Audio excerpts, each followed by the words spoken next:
ये नहीं खाना चाहिए, ये नुकसानदायक होता है, इससे कैंसर होता है, इससे ये बीमारियां होती है, ये होता है, ये होता है, बहुत सारी जानकारी उसने दी।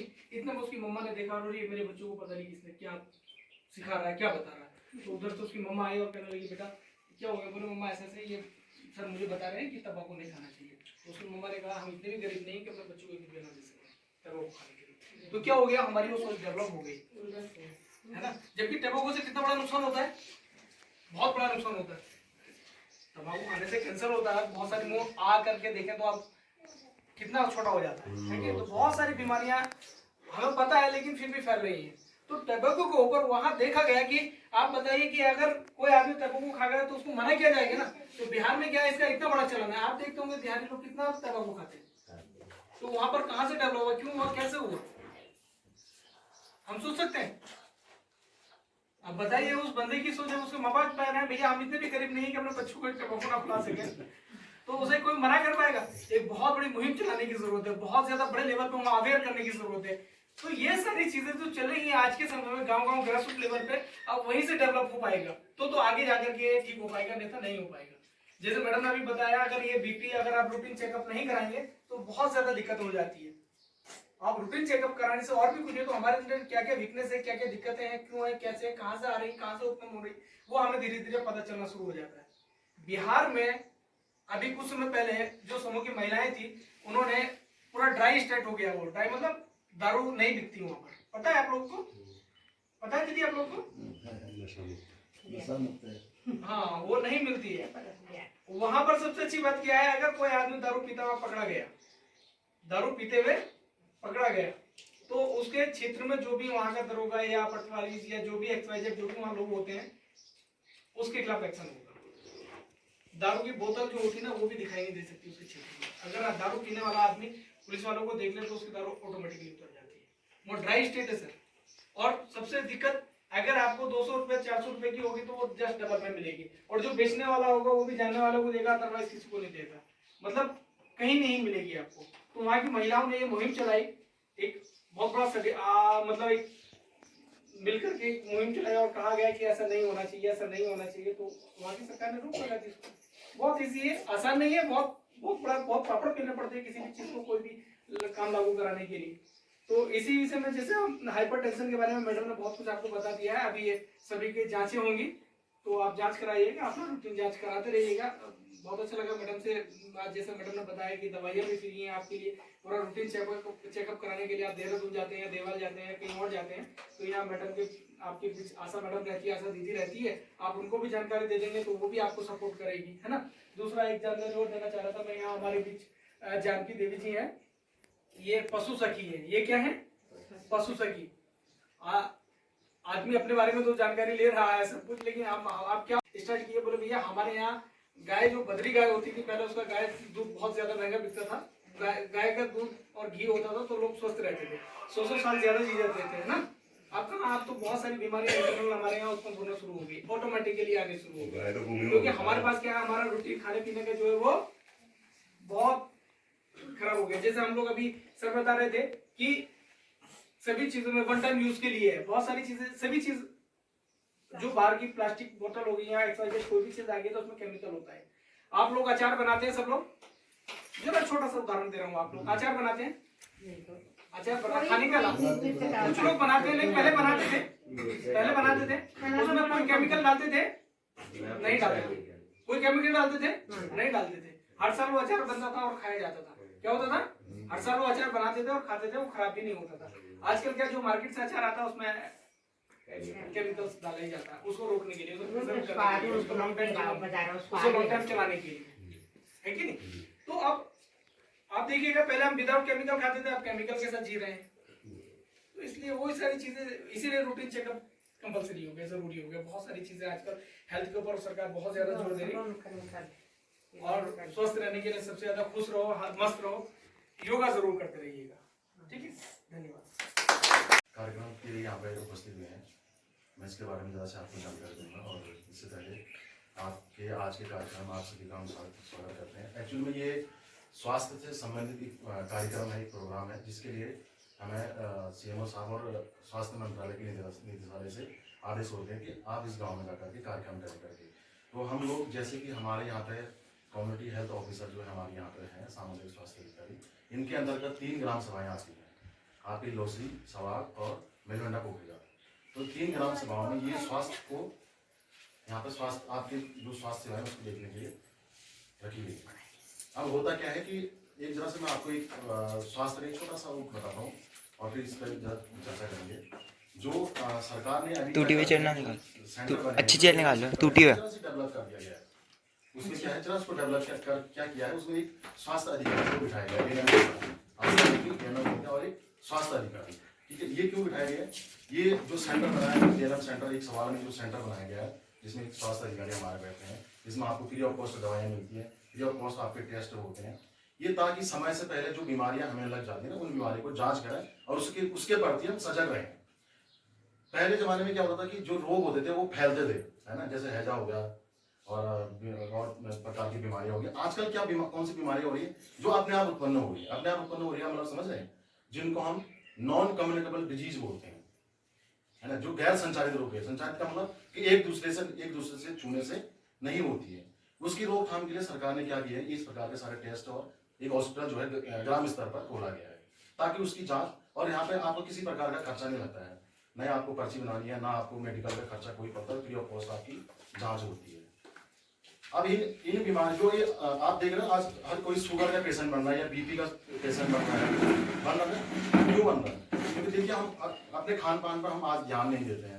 हम जो दूध होता है मार्केट से लेके आते हैं, हमारा जो पनीर होता है, पनीर को हम कितने चाव से खाते हैं, है ना। जब हमें मार्केट में जब दूध अवेलेबल नहीं हो पा रहा, हमारे गांव में हमें दूध अवेलेबल नहीं हो पा रहा, तो वो पनीर किस तरीके से बनाया जाएगा, उसमें क्या क्या केमिकल मिलाए जाते होंगे, उसकी आप कल्पना कीजिए।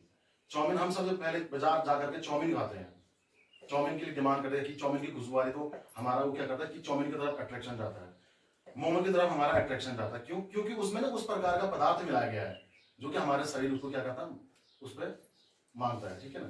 तो इस प्रकार के खाने पे आप अवॉइड कीजिए। ये जो स्वास्थ्य कैंप लगाने का हमारा वो मकसद था, ये भी हमारा मकसद था।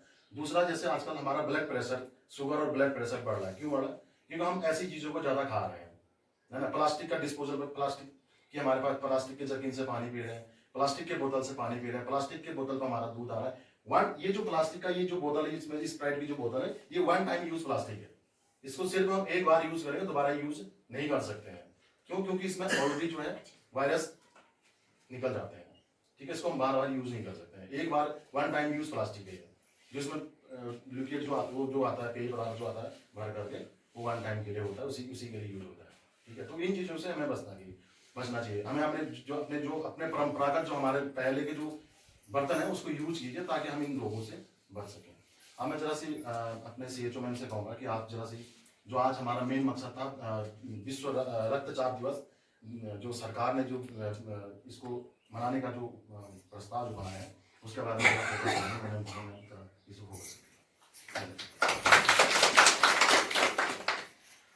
नमस्ते, मैं CHO कम्युनिटी हेल्थ ऑफिसर सवार और ग्राम सभा लोसरी भी मेरे अंतर्गत ही आता है।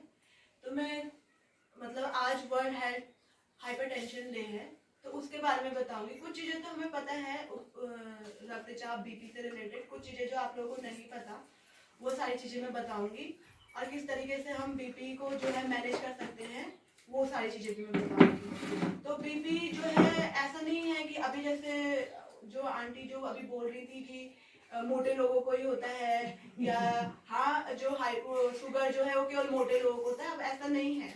बीपी और शुगर जो है वो किसी भी एज के, और चाहे वो पतला हो चाहे वो मोटा हो, किसी को भी हो सकता है, कोई भी इससे ग्रसित हो सकता है। और बीपी जो हमारा है वो तो हम उसको साइलेंट किलर कहते हैं। वो कब आप मतलब बीपी जो है अपने लक्षण भी नहीं दिखाएगा आप लोगों को। जैसे कईयों को तो लक्षण आ जाते हैं, जैसे चक्कर आना या एंजाइटी मतलब घबराहट होना, और कईयों को ये बिना लक्षण के ही आ जाता है। आप हाँ, जैसे आप तुरंत आओगे या आप जो भी है ज्यादा बढ़ गया, जब बहुत ज्यादा बढ़ जाता है आपको, तो तभी आप लोग आते हो। तो मैं ये कहना चाहूंगी कि जैसे 30 साल से ऊपर के लोग हैं ना, मैं कैंप लगाती रहती हूँ उधर भी, तो वो 30 साल के लोग आते रहा करें मेरे पास अपनी बीपी का चेकअप कराने, क्योंकि वो तो फ्री ऑफ कॉस्ट है ना, फ्री हो रहा है। तो आप लोग आओ और मैं आपका बीपी और शुगर इन सब का जांच करूंगी, है ना, वो भी फ्री में हो जाएगा। तो आजकल क्या होता है ना, पहले तो ऐसा होता था 40 साल से ऊपर या 50 साल से ऊपर वालों को हम कहते थे कि ये हाई रिस्क में आते हैं। हाई रिस्क मतलब इन लोगों को बीपी या शुगर हो सकता है, बट अब ऐसा नहीं है। अब क्या हो रहा है ना, अभी हमारा खान पान जो हो गया है ना, वो इतना मतलब आजकल जो नया खान पान जो हम लोग अपनाने लगे हैं, फास्ट फूड वगैरह या ज्यादा नमक, किसी को भी फीका खाना पसंद नहीं है।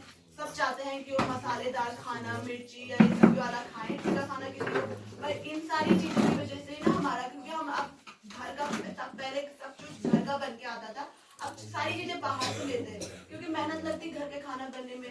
अब जैसे मसाले हम लोग बाहर से ले रहे हैं, मिर्चियाँ हम लोग बाहर से ले रहे हैं, नमक हम बाहर से ले रहे हैं, तेल हम बाहर, तो इन सारी चीजों में ना कहीं केमिकल मिलाया रहता है। हर एक खाने में, खाद्य पदार्थ में केमिकल, और यही ना रीजन है हमारा बीपी और शुगर की बीमारियां जो है अब बहुत ज्यादा बढ़ गई है। केवल इंडिया में नहीं, पूरे वर्ल्ड में इससे बहुत सारे लोग, अब तो इसमें ना एज का भी कुछ नहीं हो रहा है, 20 साल के भी बच्चों को बीपी और शुगर की बीमारियां होने लगी है। तो इन बीमारियों को बचने का जो मेन हमारा जो एक तो व्यायाम होता है, योगा होता है, जो आप लोग करते ही हैं, क्योंकि गांव वाले लोग तो मोस्टली करते ही हैं, एक्टिव रहते हैं। अगर जो एक्टिव नहीं रहता है उनको व्यायाम योगा ये सब करते रहना है। और मेन जो होता है वो है खान पान। खान पान बहुत इम्पोर्टेंट है बीपी और शुगर के लिए। आप लोग अभी बोल सकते हो कि जैसे हमें नहीं है, जैसे अभी अम्मा बोलती कि मुझे तो नहीं है कोई भी, आप नहीं बता सकते आपको कब होगा कब नहीं होगा, है ना। तो ये क्या होता है कि आप अपना रेगुलर चेकअप करवाते रहा करो। अब या तो अगर मेरा जैसे सवार में सेंटर वहां आ सकते, नहीं तो मैं लोसरी में भी कैंप लगाती रहती हूँ ना, आप लोग चेक करवाते रहिए करें। मोस्टली जो 40 साल से ऊपर है, 30 साल से ऊपर, वो तो आ ही जाया करो मेरे पास, है ना, क्योंकि दवाइयाँ भी फ्री मिलती है, क्योंकि गवर्नमेंट ने अब काफी सुविधाएं उपलब्ध करवा दी है, दवाइयाँ फ्री हो गई, टेस्ट फ्री हो गए, तो वो सब आप लोग करवाते रहा करो, है ना। तो अब क्या हो गया ना, जैसे मैंने कहा कि 20 साल के, 30 साल के, इतने यंग एज के लोगों को भी बीपी शुगर की बीमारियां होने लगी हैं। और बीपी शुगर की बीमारियां क्या होती है ना, ये आपको ऐसा नहीं होता है कि अगर आप दवाइयाँ, इनकी क्या होती है ना, रेगुलर दवाइयाँ चलती है, ये कभी भी सूट अप कर जाएगा। जैसे अभी आप सुनते हो गांव वालों में, किसी को आपको सुनाई देता है कि उसको अटैक पड़ गया, या किसी को आप सुनने में आता है कि वो पैरालाइज हो गया, उसके हाफ साइड जो लकवा मार गया, या वो कोमा में चला गया, ऐसे बहुत सारी चीजें होती है ना, वो सब का रीजन होता है बीपी और शुगर। वो कब बढ़ जाएगा वो आप नहीं पता। अगर आप रेगुलर चेकअप कराते रहोगे ना, तो आपको पता होता है कि आप कहाँ पर हो, है ना। एक होता है हाइपरटेंसिव स्टेज, एक होता है प्री हाइपर।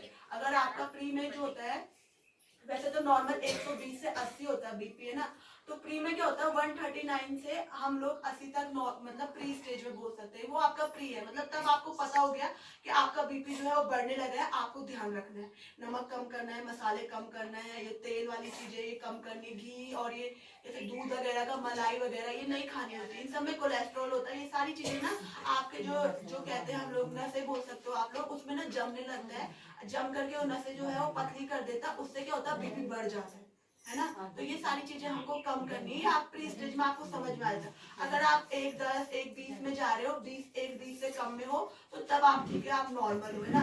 फिर अगर आप 1-20 से ऊपर जाने लगे, तो आपको पता लग गया आप प्री स्टेज में जाने लगे हो, तो आपको अपने खान पान में कंट्रोल करना है, आपको एक्टिव रहना है, घर में बैठे नहीं रहना। ये सारी चीजें प्री स्टेज में अगर आप मैनेज करने लगे ना, तो आप ना हाइपरटेंसिव स्टेज में नहीं पहुंच पाओगे। हाइपरटेंसिव मतलब जो बहुत ज्यादा बढ़ जाता है। जैसे कल मेरे मतलब 1-2 दिन पहले जैसे सवार में मेरे पास एक अंकल आए, उनका बीपी बढ़ गया था 210/190 उनका पहुंच गया था, ठीक है। तो वो ना नाक से उनके खून आने लग गया था, मुंह से खून आने लग गया था। जब बीपी बहुत ज्यादा बढ़ जाता है ना, मतलब बीपी बढ़ गया मतलब खून का प्रेशर बढ़ गया, तो इसको भी बहुत काम करना पड़ता है हार्ट को, है ना। जब उसका प्रेशर बढ़ जाए तो इसको काम, और अगर ये काम करना बंद कर देगा ना, अब इतना ज्यादा प्रेशर वर्कलोड के साथ तो काम नहीं कर पाएगा ना हार्ट, तो वो बंद कर देता काम करना। तो जो वो अटैक वाला स्टेज आ जाता है ना कि हार्ट अटैक आ गया, वो यही रीजन होता है ना। हाँ, और अगर सर में कई होगा क्या होता है, प्रेशर इतना ज्यादा बढ़ जाता है, यहाँ की नसें फट जाती है दिमाग की, और तब वो स्टेज आ जाता है कि एक साइड जो है लकवा मार गया, या जो हो गया कोमा में चला गया। ये स्टेजेस आती है हाइपरटेंशन की वजह से, और शुगर भी ऐसे ही काम करता है। तो ये चीजें हमको ना मैनेज करनी है। और ये मैनेज कैसे करोगे, आप रेगुलर चेकअप कराओगे। मेरे पास आए जैसे अम्मा लोग आए जिनका बड़ा है, उनको मैंने पहले ही बोल दिया कि डाइट कंट्रोल करो, ठीक है। हाँ, जिनका बढ़ रहा है ना, उनको मैं पहले बोल देती हूँ ना कि मसाला कम करो, तेल कम करो, आप हाइपरटेंसिव स्टेज में नहीं पहुंचोगे, आप प्री में रहोगे। और प्री के बाद अगर आप मैनेज कर लोगे ना, तो आप नॉर्मल में आ जाते हो फिर, क्योंकि एज के साथ ना सारी चीजें, जितना भी आपको पता है, एज के साथ जितने भी हमारे बॉडी के जितने भी पार्ट ऑर्गन जो है वो काम करना ना स्लो कर देते हैं। उनको ना ज्यादा टाइम लगता है, उनको ज्यादा मेहनत लगती है। हमारे अकॉर्डिंग हम लोग यंग है ना, तो हमारा जो हमारे जो ऑर्गन जो हमारे अंग है बॉडी के वो अच्छे काम करते हैं। फिर एज के साथ उनका काम करना जो होता है वो कम हो जाता है, चाहे दिमाग ले लो, हार्ट ले लो, कोई भी ले लो, है ना। तो उनका ना ध्यान रखना बहुत इंपॉर्टेंट है, बहुत जरूरी है। और वो ध्यान कैसे रखोगे आप, तो वो सारी चीजें ना मैं बताती रहती हूँ। अगर किसी को कुछ भी पूछना होता है ना तो मेरे से पूछ लिया करो आप, किसी से भी रिलेटेड कोई भी बीमारी, चाहे बीपी शुगर से हट के भी कोई भी बीमारी हो ना, उससे रिलेटेड भी पूछ लिया करो।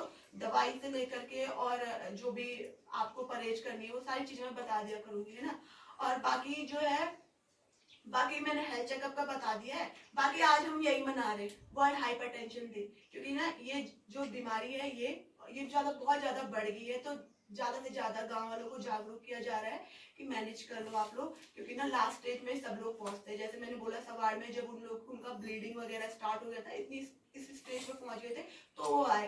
तो जब उनको पूछा गया कि पहले आपको बीपी था, तो उन्होंने कहा मेरे को कोई बीमारी नहीं थी। मतलब उनको था, वो पहले से बीपी बढ़ने लगा था पर उन्होंने चेक नहीं करवाया ना, वो एंड स्टेज में आए सीधा, कि जब उनका बहुत ज्यादा बढ़ गया, जब वो ब्लीड करने लगे तब आए। तो तब ना मैनेज करना बहुत मुश्किल होता है, जब ये वाली स्टेज आ जाती है ना कि ब्लीडिंग होने लगी या बहुत हाइपरटेंशन, अब जब अटैक पड़ गया, ये तो बहुत एक्सट्रीम लेवल की स्टेज, बहुत मतलब हाई लेवल की स्टेज हो गई ना। तो इस स्टेज में क्या होता है, मैनेज करना थोड़ा मुश्किल होता है। अभी आप प्री स्टेज में आओगे कम बीपी के साथ या आप 130 में, तो मतलब इस स्टेज के पेशेंट को मैनेज करना जो होता है इजी होता है। तो बस इस चीज के बारे में बताना था आज। और बाकी इससे रिलेटेड अगर आपको, वैसे अभी मैं जांच करूंगी ना, काफी लोगों की कर दी है, ऐसे करते रहूंगी। बाकी अगर इससे रिलेटेड कुछ भी पूछना है तो पूछ लेना आप। व्यायाम करते हैं ना, व्यायाम, हरी सब्जी, व्यायाम करना है, हरी सब्जियां, ये सारे हरी सब्जी, हैं। हरी सब्जी कहाँ है आजकल? अरे तो गाँव में तो होती रहती है यार, खरीद लिया करो आप लोग। ये सारी चीजें